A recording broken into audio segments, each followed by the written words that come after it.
जय हिंद दोस्तों। दौर था 90s का जब इंडिया में महिंद्रा मार्शल MM540 जीप और टाटा सुमो जैसी गाड़ियों का राज हुआ करता था, खासकर रूरल एरियाज में, क्योंकि इन गाड़ियों को रूरल और सेमी अर्बन मार्केट को टारगेट करके ही बनाए गए थे, जहां लोग रगड, लो मेंटेनेंस और ज्यादा से ज्यादा लोड उठाने वाली गाड़ियां ही डिमांड करते थे। सो इसी डिमांड को देखते हुए फोर्स मोटर्स ने भी अपनी किस्मत आजमाने का सोचा और लॉन्च कर दिया first MOV tempo tracks cruiser को, जिसे 2004 में फोर्स क्रूजर के नाम से रिप्लेस्ड कर दिया गया। स्पेसिफिकेशन वाइज ये विद ड्राइवर 13 सीटिंग कैपेसिटी वाली फर्स्ट एमयूवी थी उस टाइम इंडिया में, लेकिन चलाने वाले इसमें 18 से 20 लोगों को ठूस कर ले जाते थे। ऊपर से इसमें दबाकर सामान भी भरा जाता था एंड इसी कारनामे के चक्कर में इसको कमर्शियल मार्केट के अंदर इनिशियली एक जबरदस्त बूस्ट मिल गया और इसी वजह से फोर्स तूफान को शादी में डीजे बजाने से लेकर स्कूल में as a van, taxi, even tourist transportation के लिए भी दबाकर यूज किया जाने लगा। लेकिन आज 2025 में फोर्स क्रूजर की मार्केट पूरा का पूरा खत्म हो चुका है और अगर कोई लेते भी है तो एज ए एम्बुलेंस यूज किया जाता है या फिर राजस्थान जैसी कुछ ही स्टेट में स्पेसिफिकली रूरल एरियाज के अंदर यूज किया जाता है। जबकि इसके कंपटीटर महिंद्रा बुलेरो की पिछले साल 2024 में 93,850 यूनिट सोल्ड हुई है पूरे इंडिया के अंदर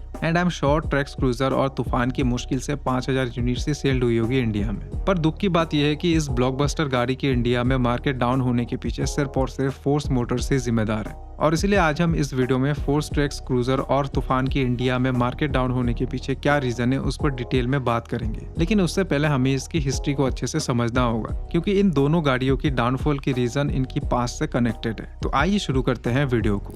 देखो, ट्रैक्स की हिस्ट्री बताने से पहले मैं चाहता हूं कि आप लोग फोर्स मोटर्स की प्रीवियस कनेक्शन को जान लें, क्योंकि इससे आगे मैं जो भी बताऊंगा उसमें कंफ्यूजन नहीं होगा आपको। तो देखो, आज जो फोर्स मोटर्स को हम जानते हैं वो पहले बजराज ट्रेडिंग लिमिटेड हुआ करता था, जो बजाज ऑटो के अंदर ही आता था। फिर उसके बाद उन्होंने जर्मन ब्रांड टेम्पो से कोलैब किया और उसके बाद उन्होंने डेमलर बेंज के साथ भी पार्टनरशिप किया इंडिया के अंदर। लेकिन फिर 2005 में जब बजाज ग्रुप अपने पार्टनरशिप बजाज टेम्पो से विड्रॉ कर लिया, तब जाकर कंपनी का नाम हुआ फोर्स मोटर्स। तो आओ अब बात करते हैं फोर्स ट्रैक्स क्रूजर और तूफान की हिस्ट्री की। देखो, फोर्स तूफान और क्रूजर की कहानी शुरू होती है 1988 से, जब बजाज टेम्पो ने इंडियन मार्केट के लिए एक रगड और मल्टीपर्पज गाड़ी बनाने का सोचा, क्योंकि उस समय इंडिया की रूरल एरियाज और कमर्शियल सेक्टर में ऐसी गाड़ियों की बहुत ज्यादा डिमांड बढ़ रहा था और इसी वजह से महिंद्रा मार्शल MM540 जीप और टाटा सुमो जैसी गाड़ियों की अंधाधुंध सेल हो रही थी। अब क्योंकि बजाज टेम्पो ने पहले से इंडिया की कमर्शियल सेक्टर में अपना 3 व्हीलर के साथ किस्मत आजमा चुके थे, जिसमें उनको काफी सक्सेस मिला था, तो इसी वजह से उन्होंने बजाज टेम्पो ट्रैक्स को इंडिया में लॉन्च कर दिया। ये उस वक्त एक लौता ऐसा गाड़ी था जिसमें 11 से लेकर 13 लोगों की सीटिंग कैपेसिटी मिलती थी। साथ ही इसमें 2500 सीसी की मर्सिडीज बेंज OM616 इंजन दिया गया था।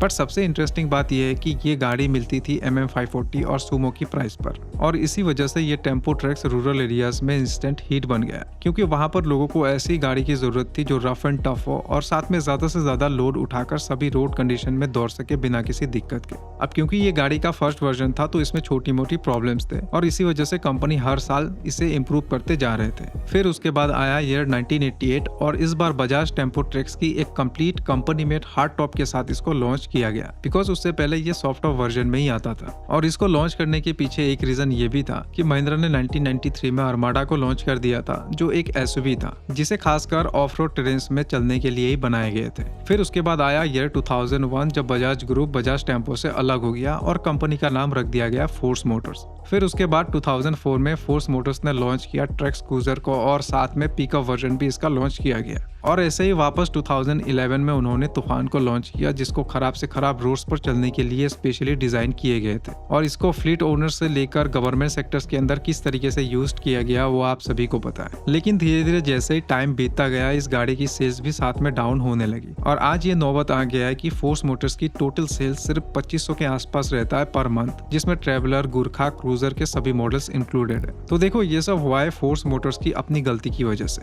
जैसे कि मार्केटिंग स्ट्रेटेजी में लैग करना और डिजिटली ब्रांडिंग अवेयरनेस को आगे ना बढ़ाना। अर्ली 2000 में जब महिंद्रा और टाटा ने एग्रेसिवली मार्केटिंग कैंपेन्स किए थे, तब फोर्स मोटर्स ने अपनी ब्रांडिंग और प्रमोशन में ध्यान नहीं दिया, जिससे फोर्स तूफान की प्रॉपर एडवर्टाइजमेंट नहीं हो पाई। और आज के समय 2025 में भी फोर्स मोटर्स अपनी डिजिटल प्रेजेंस प्रॉपर्ली बिल्ड नहीं कर पाया है, जिसके चलते इन गाड़ियों को वो सेल्स नहीं मिल पा रहा है जो एक्चुअली ये डिजर्व करते हैं। और इसी वजह से फोर्स मोटर्स सिर्फ वर्ड ऑफ माउथ मार्केटिंग पर आज भी कहीं ना कहीं डिपेंडेंट है, जबकि फोर्स मोटर्स की कंपटीटर टाटा और महिंद्रा जैसी कंपनीज डिजिटल ब्रांडिंग के जरिए अपनी प्रोडक्ट्स को दबाकर प्रमोट कर रहे हैं। फोर्स मोटर्स की ब्रांड अवेयरनेस लो होने की दूसरा रीजन है डीलरशिप नेटवर्क का छोटा होना। देखो, महिंद्रा और टाटा की डीलरशिप में भले ही कस्टमर्स को सर्विस के लिए तरसना पड़ता हो, लेकिन इन दोनों की सर्विस सेंटर्स और डीलर नेटवर्क बहुत ज्यादा बड़ा है इंडिया के अंदर। लेकिन वहीं फोर्स मोटर्स की डीलरशिप आज भी लिमिटेड है और कुछ ही लोकेशन तक ही सीमित है। और इसी वजह से जब लोगों को इनकी सर्विस और स्पेयर पार्ट्स की दिक्कतें आने लगी तो लोगों ने फोर्स तूफान और क्रूजर जैसी गाड़ियों से डिस्टेंस बनाना स्टार्ट कर दिया।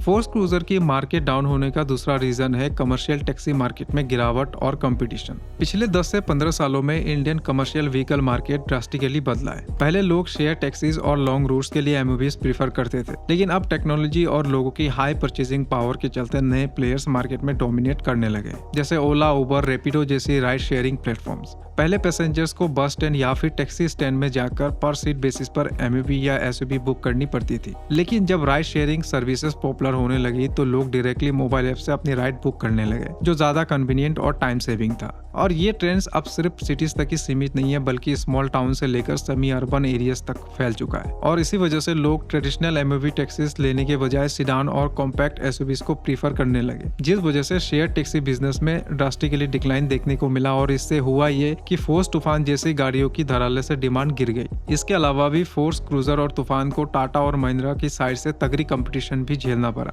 बिकॉज अर्ली 20s में जब महिंद्रा ने बोलेरो को लॉन्च किया तब से अभी तक इसके प्राइस को कंपनी ने बहुत अच्छे से मेंटेन कर रखा है और इंप्रूवमेंट्स भी करते गए हैं, जबकि फोर्स की साइड से ऐसा कुछ भी देखने को नहीं मिला। और ऊपर से गाड़ी की प्राइस आज बढ़कर 13 से 16 लाख तक पहुंच चुका है, जबकि इसका कंपटीटर्स बोलेरो आज भी 10 से 12 लाख के अंदर आसानी से आ जाता है। लेकिन फोर्स क्रूजर को अगर किसी गाड़ी ने सबसे ज्यादा डैमेज किया है तो वो है टाटा मैजिक। टाटा मोटर्स ने मैजिक को एक अफोर्डेबल और efficient last mile transport solution के रूप में लॉन्च किया था। इसका compact size, better fuel efficiency और लो मेंटेनेंस कॉस्ट की वजह से taxi operators, small scale transporters के बीच ये सबसे बड़ा पॉपुलर कमर्शियल पैसेंजर व्हीकल बन गया और आज भी इसका कोई तोड़ नहीं है। और जो तीसरा रीजन है क्रूजर की डाउनफॉल का, वो है फ्यूल एफिशिएंसी और कंफर्ट। देखो, अगर आप एक टैक्सी चलाते हैं तो आपका हमेशा ये एक्सपेक्टेशन रहेगा कि गाड़ी आपको अच्छा माइलेज दे, लेकिन इस गाड़ी के साथ पंगा ये था कि इसमें जो 2500 सीसी का डीजल इंजन आता है उसका माइलेज बहुत ही कम है, इवन बोलेरो और सुमो से भी उस वक्त कम था। और 2010 में जब मारुति ने फर्स्ट टाइम सीएनजी गाड़ी निकाला तो जितने भी टैक्सी ओनर्स थे सबके सब इनके तरफ शिफ्ट होने लगे। और आज 2025 में 99% टैक्सी सीएनजी पर ही चलती है। और अगर तूफान और क्रूजर की कंफर्ट की भी बात की जाए तो कुछ खास नहीं है, और ये मैं अपना पर्सनल एक्सपीरियंस से बता रहा हूँ। तो नाउ अब बात करते हैं कि क्या ये गाड़ी बेकार है और क्या इसको लेना सही रहेगा। देखो, अगर फोर्स मोटर्स ने टाइमली इंजन अपग्रेड करता और बेटर मार्केटिंग और पैसेंजर कंफर्ट पे फोकस करता तो ये गाड़ी आज कमर्शियल मार्केट में किंग होती। लेकिन अब कंपटीशन और मार्केट डायनामिक्स कंप्लीटली चेंज हो चुके हैं, और अगर फोर्स मोटर्स को अपनी लेजेंडरी गाड़ी तूफान और क्रूजर को वापस स्टेब्लिश करना है तो सबसे पहले डायनामिक्स, माइलेज और कंफर्ट पे फोकस करना होगा, तब जाकर ये गाड़ी कहीं स्टैंड करेगी। सो बस यही था आज का वीडियो। आई होप आप सभी को अच्छा लगा होगा। आपका क्या ख्याल है फोर्स तूफान और क्रूजर के बारे में, मुझे कमेंट में जरूर बताना। मिलते हैं अगली वीडियो में।